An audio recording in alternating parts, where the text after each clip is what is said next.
Bonjour à tous, bienvenue dans ce webinaire de À propos qui va parler aujourd'hui de la solution UrgeSAP. Alors comme vous le voyez, on est tous en visioconférence, crise sanitaire oblige. On va faire un petit tour de table. Alors je ne sais pas si on peut appeler ça un tour de table quand on est tous comme ça. On va faire un tour de grille, disons, pour savoir qui va prendre la parole pendant ce temps de présentation du logiciel UrgeSAP. Je vais vous laisser la parole en premier. Madeleine Fontagneux, présentez-vous et puis ensuite on fera le tour avec Emmanuel et Isabelle. Eh bien, je suis Magdeleine Fontagneux, la dirigeante fondatrice d'À propos. Emmanuel. Bonjour, je suis Emmanuel Belloche. Je suis responsable du développement commercial de la solution UrgeSAP sur le secteur des ambulanciers. Très bien. Et vous, Isabelle? Bonjour, Isabelle Craponne. Je suis responsable du suivi client UrgeSAP au niveau fonctionnel. Fonctionnel, très bien. On en parlera tout à l'heure. J'ai une première question, une question qui est un petit peu candide, mais néanmoins tout à fait sincère. C'est quoi UrgeSAP? À quoi ça sert? UrgeSAP, c'est une solution intégrée de dématérialisation des fiches bilan à l'attention des acteurs du secours et de l'urgence. Allons un peu plus loin. Dématérialisation des fiches bilan, c'est-à-dire je peux prendre mes fiches bilan, que je sois un SDIS, une association agréée de sécurité civile, une société d'ambulance, et oublier le papier et le remplacer par une solution digitalisée sur des tablettes, c'est ça? C'est très exactement ça. Vous devriez travailler chez À propos. Euh, j'ai entendu solution intégrée de digitalisation ou de dématérialisation. Qu'est-ce que vous entendez par intégrer? Qu'est-ce que ça veut dire exactement? Alors, solution intégrée dans la mesure où, en fait, notre solution ne s'arrête pas uniquement à la dématérialisation des fiches bilan. C'est-à-dire que, bien sûr, on va remplacer les fiches papier par un logiciel sur une tablette pour pouvoir les envoyer sur un serveur qui s'appelle URSHAP Interop, qui pourra être consulté par le médecin régulateur, par le CTA CODIS ou par effectivement les services d'accueil des urgences. Mais bien sûr, après, il y a pas mal de toutes ces données qui sont hyper importantes pour les clients, peuvent derrière être utilisées pour pouvoir faire des tableaux de bord, des informations qui vont être traitées et qui seront utilisées par la suite par plusieurs services à l'intérieur des différentes entités. Si je résume, si je comprends bien, j'ai une fiche papier dans laquelle je note des choses avec mon stylo. Demain, je peux la transformer dans la fiche digitale qui me convient, ou alors vous m'imposez un modèle de fiche auquel je dois me conformer et donc changer ma fiche de bilan que j'utilise actuellement. Alors non, on va faire très exactement la fiche que vous souhaitez avoir. On va travailler en partenariat avec vous, Isabelle va vous l'expliquer tout à l'heure. On va travailler en partenariat avec vous pour que sur le terrain, les gens utilisent très exactement la fiche qu'ils ont co-construit et donc qu'ils vont utiliser avec beaucoup de simplicité et de facilité. D'accord, ok. On va continuer sur les tableaux de bord et les statistiques. Ça veut dire que une fois que j'ai digitalisé ma fiche d'intervention ou ma fiche bilan, par exemple, si je suis ambulancier, je peux y intégrer du suivi de planning pour savoir qui a tourné à quel moment, enfin qui était de garde à quel moment. Je vais pouvoir extraire ces informations-là depuis les données qui seront renseignées à travers la fiche bilan, c'est ça? Tout à fait. On pourra faire Oui, des tout à fait. recherches par intervenant ou je laisse la parole à Emmanuel. Oui, et ça répond bien au mot intégrer, c'est-à-dire que UrgeSAP va venir s'intégrer dans une suite de différents autres logiciels qui peuvent avoir des intérêts métiers, et donc les outils vont parler les uns avec les autres. C'est de là où on utilise le terme intégrer pour bien montrer que le logiciel UrgeSAP a la possibilité de communiquer avec d'autres solutions logicielles pour d'autres besoins. D'accord. On y reviendra dans tous ces détails un petit peu après. Je voudrais juste qu'on continue sur UrgeSAP au sens large. Ça s'adresse à qui? Ça s'adresse parce que, alors Maglone, vous avez dit, si je cite vos propos de mémoire, les acteurs des soins d'urgence et du secours. Donc j'entends par là les pompiers, les ambulanciers, Les les associations. ambulanciers. C'est ça. Tous les Les gens. chefs d'agrès, les secouristes, les ambulanciers, les infirmiers, les médecins. En fait, on va paramétrer des fiches différentes en fonction des différents besoins. D'accord, très bien. Alors, je suis désolé parce que je vais faire enfin, Candide, non, mais et donc, quel que soit mon métier, j'aurai vraiment la fiche dont j'ai envie. C'est-à-dire qu'il y aura mon logo, il y aura les champs dans lesquels j'ai l'habitude de les avoir. Je ne serai pas obligé d'avoir votre format de fiche si tant est que vous en ayez un, en fait. Ben, Oui, en fait, vas-y, vas-y, Isa. Oui, absolument. L'intérêt de notre application, c'est qu'elle est entièrement paramétrable. Je vais vous dire de l'icône même de l'application, tous les icônes sont paramétrables. Le fond de la fiche, donc le PDF sur lequel vous allez imprimer la saisie est paramétrable. Et l'entièreté des champs que vous allez paramétrer, c'est vous qui les choisissez. Donc, on peut s'adapter à un mode de fonctionnement ambulancier comme à un mode de fonctionnement SMUR, comme aux pompiers, etc. C'est ce qui fait que chaque fiche est très spécifique puisqu'elle répond aux besoins très spécifiques de chaque client. Donc, à proprement parler, il n'y a pas de fiche d'intervention URSSAP, en fait, si je comprends. Non. D'accord. On va parler un petit peu des ambulanciers, je vais le dire en toute transparence parce que Emmanuel, vous êtes contraint, vous avez d'autres rendez-vous professionnels. C'est quoi l'avantage pour les ambulanciers de choisir de travailler avec URSSAP par rapport à la pratique qu'ils ont actuellement d'une fiche qui ne serait pas dématérialisée ou qui n'est pas dématérialisée? Donc l'avantage, bon, je redis ce qui a été dit, c'est le côté personnalisation. Donc chacun des employés de la société d'ambulance va bien se reconnaître dans sa fiche bilan.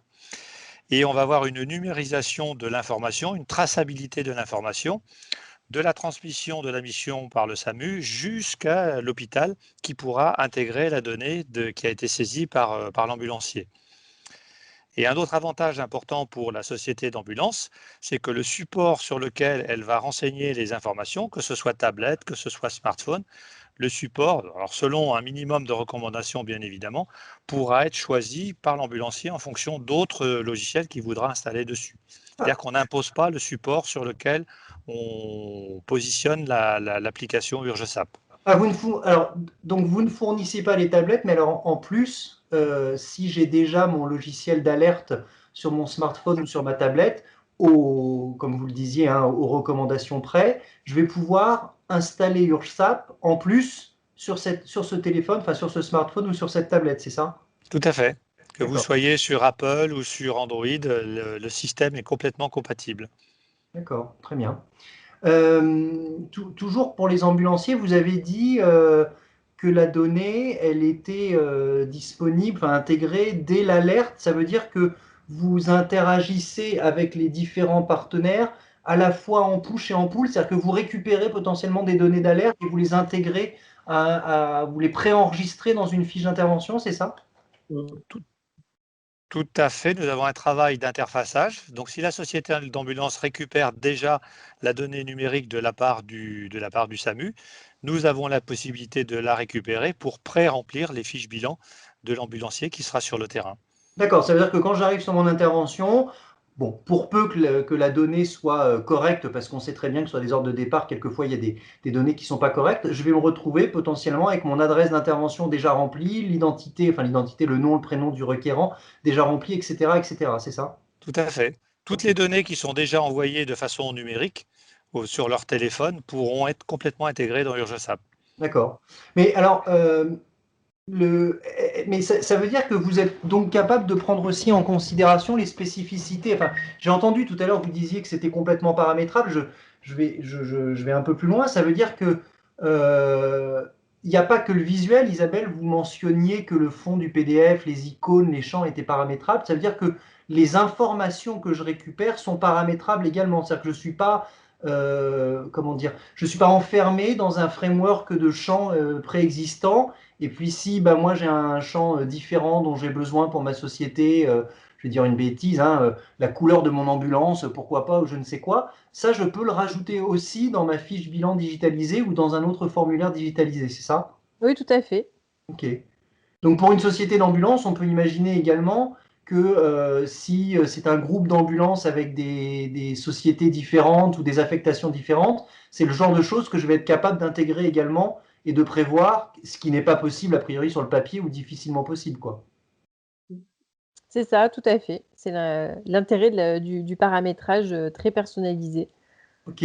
Continuons un peu sur ce paramétrage personnalisé parce qu'on a dit digitalisation des fiches bilan, mais j'ai envie d'aller vous chercher un petit peu plus loin parce que quand on est ambulancier, par exemple, on a les refus de transport, on a les refus de prise en charge, on a quand on est pompier, il y a les questionnaires ACR, quand on est, enfin, j'en passe et des meilleurs. URSSAF sait faire ça également ou c'est la fiche bilan et que la fiche bilan? Oui, tout à fait. On peut intégrer autant d'annexes que le client le souhaite. On peut créer des règles d'affichage de ces annexes, c'est-à-dire ne les afficher que de manière conditionnelle. Pour exemple, le formulaire femme enceinte qui est aujourd'hui présent dans la majorité de nos bilans, enfin des bilans de nos clients, il vient s'intégrer à la suite du bilan classique uniquement si on est dans le cas de la prise en charge d'une femme en train d'accoucher. Donc D'accord. voilà, c'est le même fonctionnement pour toutes les autres annexes. On peut en rajouter autant de fois que l'on veut. Et beaucoup de SDIS ont des spécificités, comme au SDIS 54 par exemple, ils travaillent sur la plaie-main, les plaies de la main. C'est vraiment quelque chose de très spécifique chez eux. Donc on a intégré une suite de champs très spécifiques à ça et une annexe bien sûr dédiée pour venir positionner les résultats de la saisie sur une annexe qui peut être exploitée bien sûr ensuite dans les archives, être récupérée pour être exploitée par ailleurs. Donc voilà, c'est vraiment un exemple parmi tant d'autres de ce qu'on peut rajouter de spécifique sur chaque bilan dans les annexes. Quand on dit qu'on peut rajouter, qui rajoute? Parce que ça veut dire quoi? Ça veut dire que on fait affaire ensemble, on signe ensemble, on implémente URSSAP et à chaque fois que j'ai besoin de faire une modification, je refais appel à vous pour rajouter des choses, pour en enlever, ou alors vous me formez, enfin ou vous me formez ou vous formez quelqu'un de la société pour comment dire pour modifier la fiche d'intervention. Et puis alors si vous nous formez, c'est compliqué, il faut avoir des compétences en informatique préalables, on a besoin d'avoir quelqu'un qui sait coder, comment ça se passe? Alors, c'est très simple. Notre fonctionnement, aujourd'hui, on livre une version validée par le client. C'est-à-dire qu'aujourd'hui, c'est moi qui paramètre à l'écoute avec, avec un échange entre le client et moi, vraiment le bilan en fonction des besoins du client.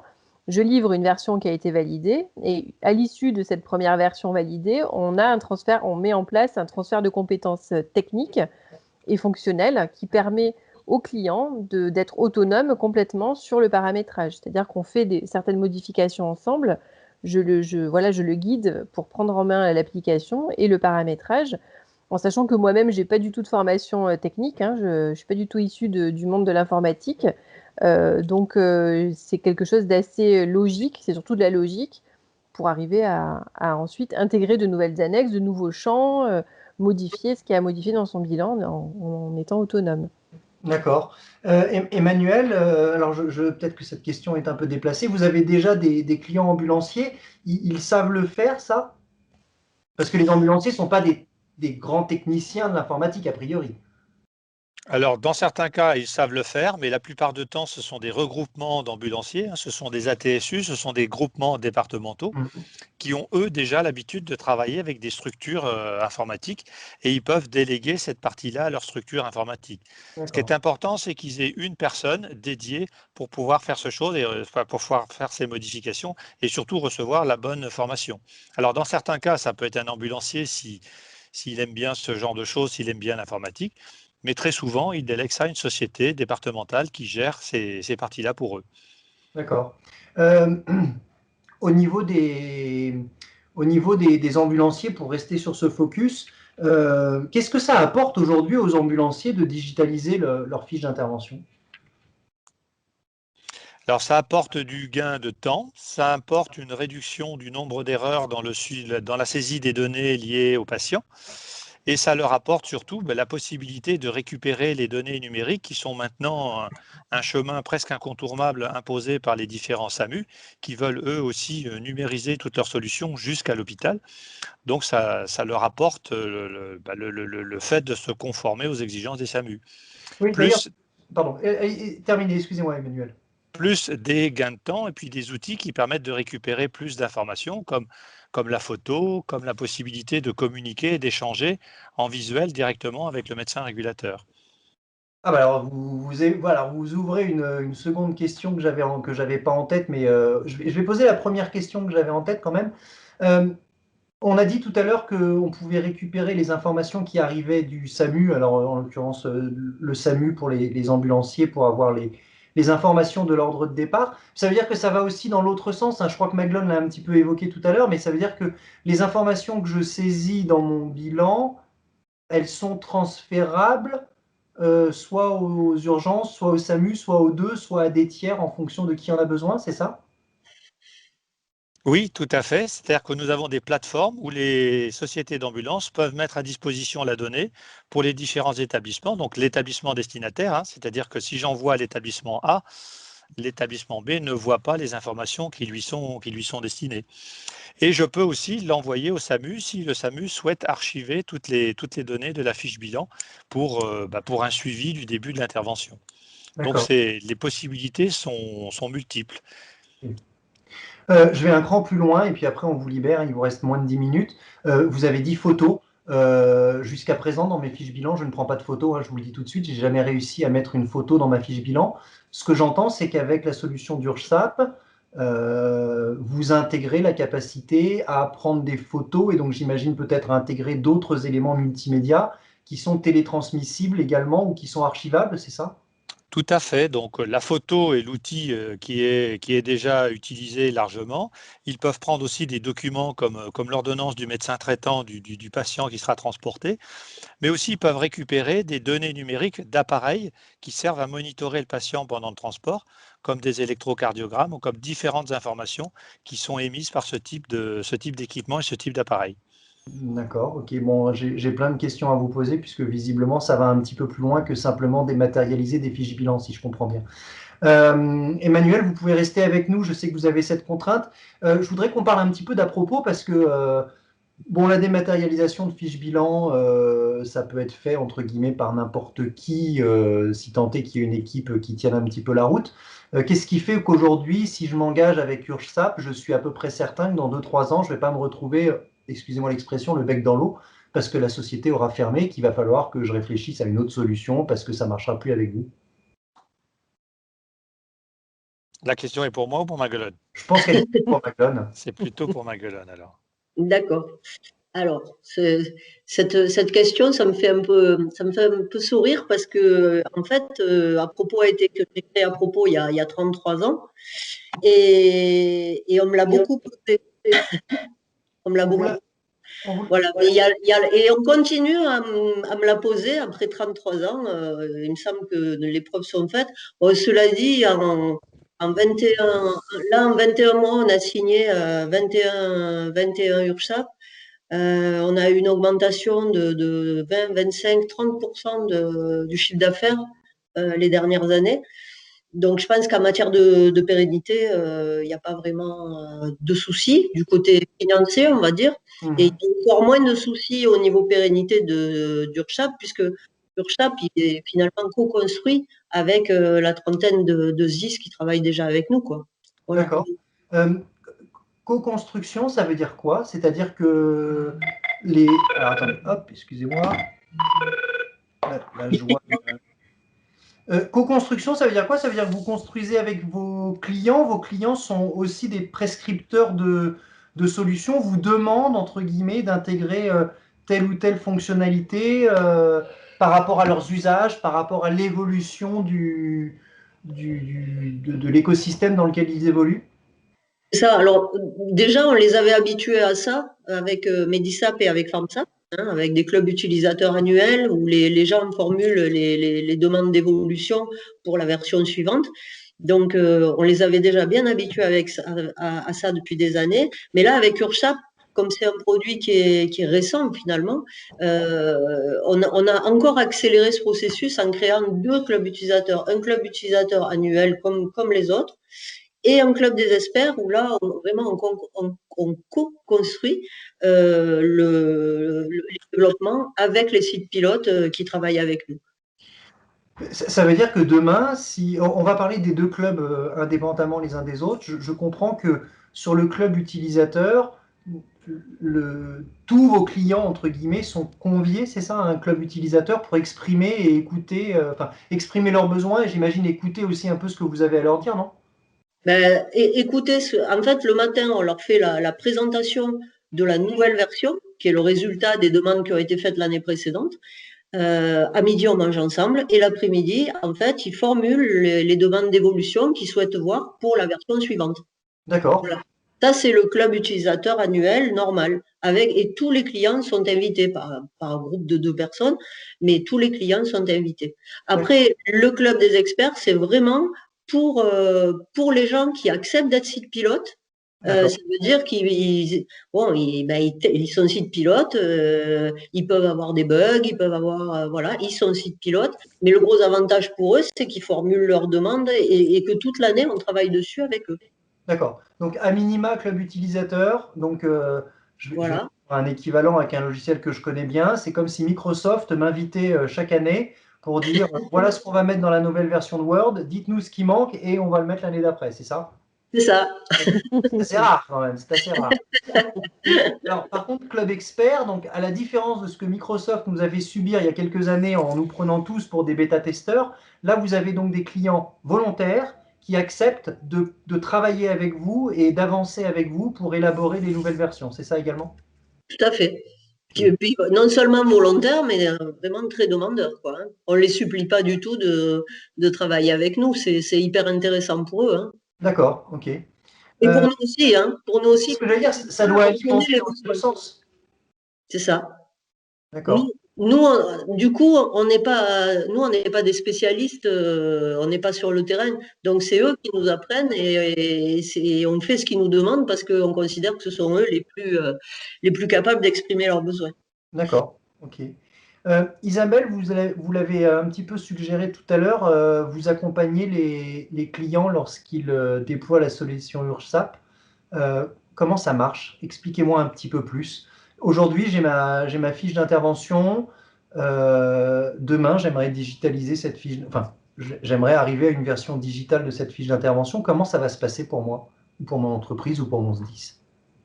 Alors, comment ça va se passer? Bon, on fait une première réunion, ça se passe bien, en Très général. bien, parfait, c'est déjà pas mal. On fait une première réunion donc avec les chefs de projet du SDIS ou de la société d'ambulance, peu importe, du client. Cette réunion elle a pour but de les aider à exprimer leurs besoins, c'est-à-dire justement, moi j'ai besoin de ressentir les spécificités du SDIS, du client, comment il souhaite travailler. Par exemple, pour nos clients pompiers, il y a différents types de prise en charge. Il y a le XABCDE, le NRC. C'est vraiment déjà un début de réflexion à avoir sur le projet, pardon. Également, désolée, il y a des petites choses qui sont passées sur mon écran. Je vais le dire, c'est Emmanuel qui nous quitte parce qu'il a un rendez-vous professionnel. Voilà, c'est ça. J'arrive pas à cliquer sur le bouton, mais c'est pas grave. Je peux rien faire pour vous. Si vous voulez rester avec nous parce que vous êtes content, c'est pas un problème. Je suis content, mais j'arrive pas à cliquer. C'est pas grave, je vais couper sauvagement. Très bien. Oui, donc réunion de lancement, recueil des besoins du client. Voilà, des besoins et surtout de ses spécificités. Voilà, j'insiste là-dessus parce que vraiment, chaque client a une façon de travailler particulière, a une façon d'aborder son bilan de manière particulière. Et c'est ce qui est intéressant pour moi en premier lieu, d'arriver à comprendre ce fonctionnement. Et à partir de là, on commence à bâtir le squelette du bilan dématérialisé après ce recueil d'informations. Moi, après cette réunion, je livre une version première, c'est-à-dire que je dématérialise une version bêta de la fiche. C'est à propos, c'est URSAP qui le fait. Voilà, c'est ça. C'est fait par vous. Voilà. En fait, jusqu'à la livraison d'une version approuvée, validée par le client, c'est moi qui le fais en collaboration avec le client. C'est-à-dire qu'on échange à chaque livraison de nouvelles versions. Il me fait part de ses souhaits de modification parce qu'il a testé cette version et puis il se rend compte que finalement, il aimerait bien qu'une chose que j'ai proposée soit affectée à d'autres champs de la fiche, qu'on puisse rajouter des annexes parce ils ont vu que ça marchait bien, donc ils souhaitent en rajouter d'autres, etc., etc. Donc, on a vraiment un échange très collaboratif sur en général une moyenne entre 3 et 5 versions de bilan jusqu'à arriver au bilan final qui leur convient, qu'ils valident et qui va partir en production. D'accord. Voilà. C'est du sur-mesure. C'est du sur-mesure, exactement. C'est ce que je comprends. On part un peu d'une feuille blanche, enfin pas tout à fait blanche parce qu'il y a déjà un existant, et on va construire à minima la même chose. Et de ce que je crois comprendre, en général, ils en profitent pour faire construire ou pour construire un peu mieux, un peu plus, c'est ça? C'est ça. En général, la majorité des clients profitent de la dématérialisation pour améliorer, faire évoluer la prise en charge victime. Ça fait partie de leur souhait aussi quand ils souhaitent dématérialiser leur bilan. C'est une volonté très forte de pouvoir ajouter de l'aide à la décision, d'intégrer des PDF, etc., de l'affichage conditionnel, vraiment des schémas de procédure bien définis. Et c'est ça qu'on construit ensemble. En général, c'est le gros travail qu'on fait. Il y a des clients qui partent de leur fiche actuelle, qui ne souhaitent pas la modifier. Donc, dans ce cas-là, ça va très vite, puisque là, on a juste à dématérialiser le bilan. Mais c'est très, très à la marge. En général, on en profite pour changer beaucoup de choses. Et quand les gens signent avec vous, ils savent déjà qu'ils vont vouloir faire évoluer leur fiche d'intervention parce qu'ils connaissent les capacités de la dématérialisation, ou c'est plutôt quelque chose qui arrive dans un second temps en se rendant compte de ce que le logiciel peut faire et sait faire? Je vous dirais un peu des deux, parce que parfois, ils pensent justement rester sur quelque chose de très décidé, de très proche de ce qu'ils ont sur leur fiche papier. Et en fait, au fur et à mesure des versions, ils se rendent compte que ça peut être sympa quand même de rajouter des petites choses, de rendre la fiche dynamique, plus fluide, plus vivante, etc. Et ça les séduit beaucoup. Donc, c'est vrai que c'est là-dessus qu'ils rebondissent souvent pour me demander des choses qu'ils n'avaient pas prévues initialement. D'accord. À cet état-là du projet, je ne suis pas formé, j'ai juste commencé à toucher du doigt ce que vous pouviez faire et ce que vous saviez faire. J'ai une première version opérationnelle de ma fiche. Il y a donc une seconde phase du projet qui commence, qui est l'autonomisation ou la formation, c'est ça? C'est ça, tout à fait. Donc, dans la continuité, on ne laisse pas le client seul face à ce paramétrage qui est évidemment complexe quand on n'est pas formé. La formation, elle est très rapide, c'est sur 2 heures, 2 heures et demie, Ah oui, où on aborde vraiment, oui, c'est très court. En fait, on aborde vraiment la possibilité de créer un champ, de le modifier, et après toute la partie vraiment sur l'impression, les annexes, donc les formulaires qu'on peut rajouter. C'est une seconde partie, mais la plus grosse partie, c'est le paramétrage vraiment des champs, organiser la fiche, changer ses icônes, vraiment apporter des touches très personnelles partout. Et ça, c'est une prise en main en 2 heures, 2 heures et demie. On a un utilisateur, ou des utilisateurs, parce qu'en général, ils sont plusieurs, à vouloir avoir cette compétence, et c'est bien.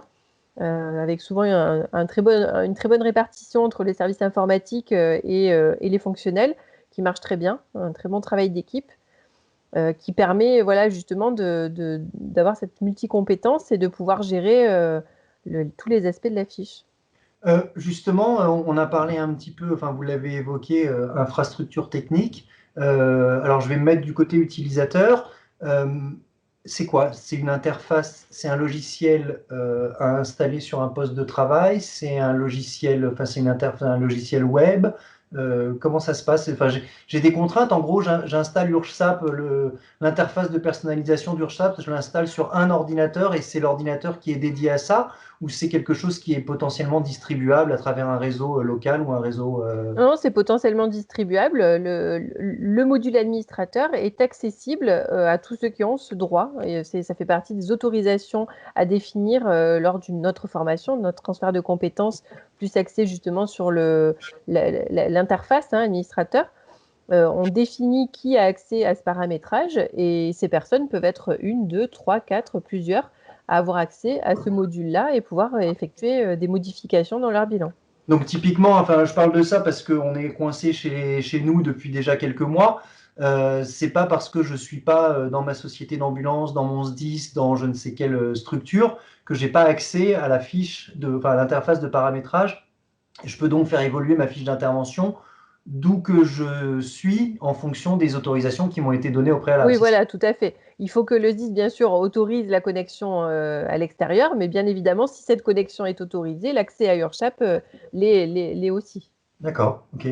Ça s'installe, alors URSAP s'installe dans l'infrastructure technique du client. Elle peut être hébergée par vous également. C'est quoi les différents modes d'installation et d'utilisation? Alors aujourd'hui, on propose 2 modes. Le premier étant l'installation chez le client, sur les serveurs du client. Donc ça, c'est la partie où le client est vraiment complètement maître de son infrastructure, de ses flux, etc. C'est une décision qu'il prend lui pour pouvoir avoir ce choix-là. Et on propose également, on a un partenariat avec un hébergeur HDS pour le cas où les SDIS, ou en tout cas les clients, ne souhaiteraient pas forcément héberger la solution chez eux. Et on a une seconde offre possible avec un hébergement extérieur où ils n'ont plus à se soucier des aspects matériels et techniques de l'application, mais uniquement de la partie fonctionnelle applicative. Alors oui, parce que je vous entends beaucoup parler des SDIS, je vais le dire pour les gens qui nous regardent. Aujourd'hui, URSAP est très bien implanté dans les SDIS, je crois de mémoire une trentaine de SDIS. Emmanuel nous en parlait juste avant, des sociétés d'ambulance commencent à travailler avec vous. Ça veut dire que donc, pour des structures plus petites, puisque les SDIS quelquefois sont plus gros que les petites structures ambulancières, pour une petite société d'ambulance ou une société d'ambulance de taille moyenne qui n'a pas envie ou qui n'a pas comment dire, de système informatique plus robuste que ça, parce qu'il y a un site internet qui externalise des choses et compagnie, on peut tout à fait vous confier la gestion de l'infrastructure technique d'URSAP à travers votre partenariat avec un hébergeur. Ça, j'ai pas besoin d'avoir un gros service informatique derrière moi pour pouvoir utiliser URSAP. Non, non, tout à fait, puisqu'on leur a vraiment transmis un cahier des charges très, très précis du besoin d'URSAP pour fonctionner. Donc, à partir de ce moment-là, une fois que tout est hébergé chez ce prestataire, le client, c'est transparent pour lui. Il n'a pas à se soucier de son infra. D'accord. On arrive plus ou moins à la fin de cet entretien. Maglone, je voudrais vous interroger un peu parce qu'on a beaucoup parlé des clients, mais sans trop en parler non plus. Enfin, Isabelle évoque beaucoup les SDIS puisque vous êtes bien implanté avec les SDIS. Si je devais demander à vos clients qu'est-ce qu'ils pensent d'URSAP, qu'est-ce que j'aurais comme réponse? Qu'est-ce qu'on me dirait en fait? Déjà que ça fonctionne. Ce qui est déjà pas mal, effectivement. Que ça a été finalement simple à mettre en place et simple d'utilisation. Okay. Ils avaient très peur que les gens sur le terrain bloquent, comme ça avait été le cas avec d'autres solutions il y a quelques années. Et finalement, non, ça se met en place sans problème. Donc ça fonctionne, c'est simple. D'un rapport qualité-prix excellent. Qu'est-ce que je peux vous dire de plus? Oui, beaucoup prouvent qu'on est beaucoup à l'écoute de leurs clients, et ça, c'est pas si courant que ça. Voilà, jusqu'à maintenant. Voilà, c'est déjà pas mal.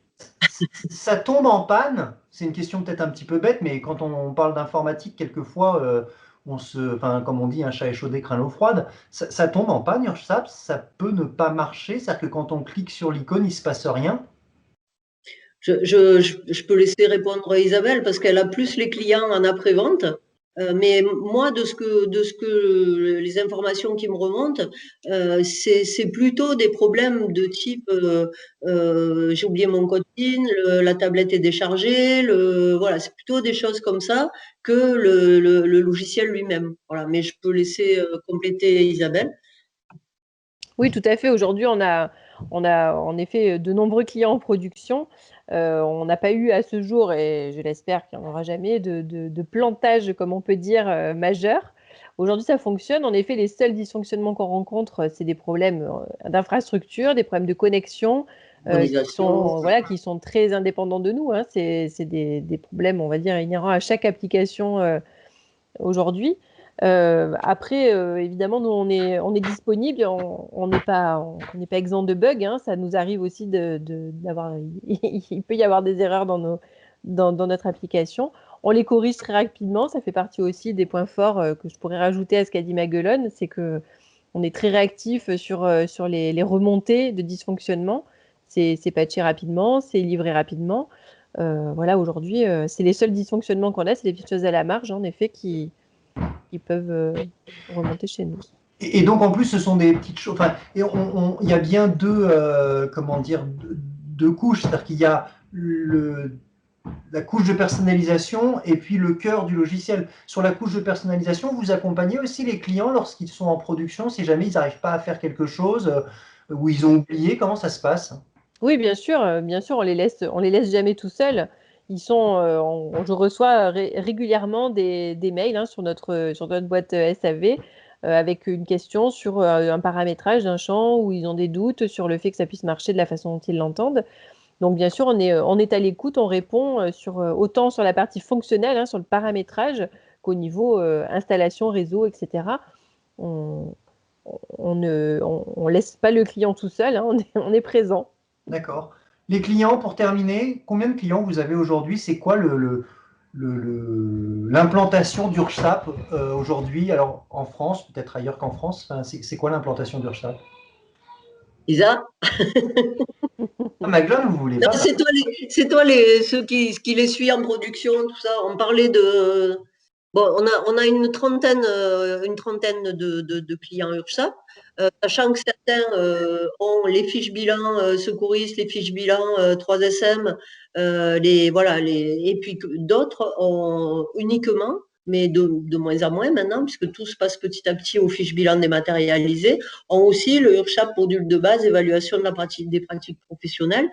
Mais bon, en termes on comptait que tout à l'heure, on avait une vingtaine quand même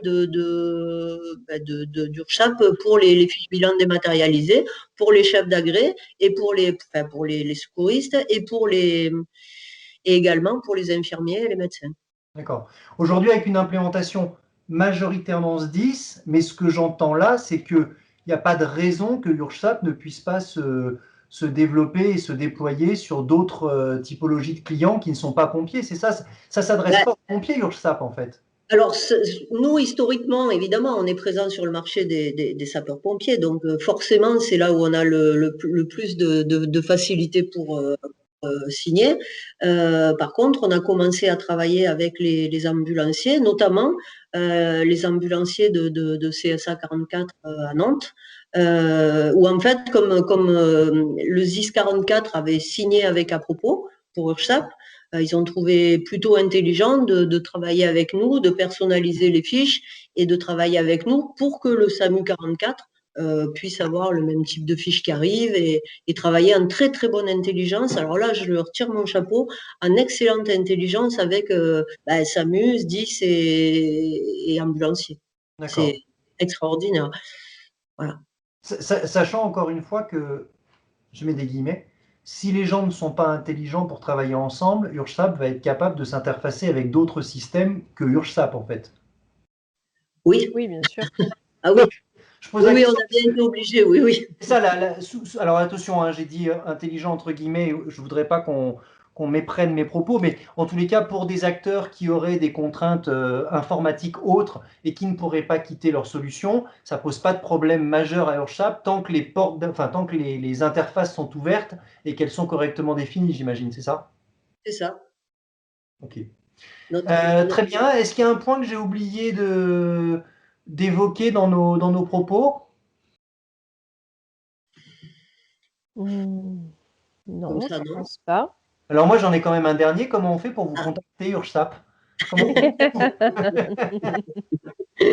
Alors, le signal de fumée marche assez bien. C'est le problème, c'est efficace. qu'en période de confinement, il faut qu'on soit proche de vous. Alors non, Oui. quelque chose de plus, plus universel que le signal de fumée. Je pense que ursap@apropos-fr.com, c'est parfait. Eh ben, très bien. On est plusieurs à pouvoir répondre, voilà. D'accord. Adresse générique, et c'est pas une adresse qui n'est lue par personne, c'est une adresse qui est lue par tout le monde, c'est ça? Oui, c'est ça. C'est notre façon de travailler. On travaille en équipe de manière à ce que l'information soit vraiment diffusée partout et qu'on ait chacun connaissance de ce que fait l'autre, etc. C'est notre façon de travailler, sur URSSAP en tout cas et chez À propos en général. Très bien. Eh ben, ce sera le mot de la fin. Maglone, Isabelle, je vous remercie. Je vous souhaite une excellente fin de je ne sais pas quoi, puisqu'on ne sait pas trop quand est-ce que nos spectateurs nous regarderont, mais une bonne fin de quelque chose. À bientôt. Au revoir. Allez, au revoir.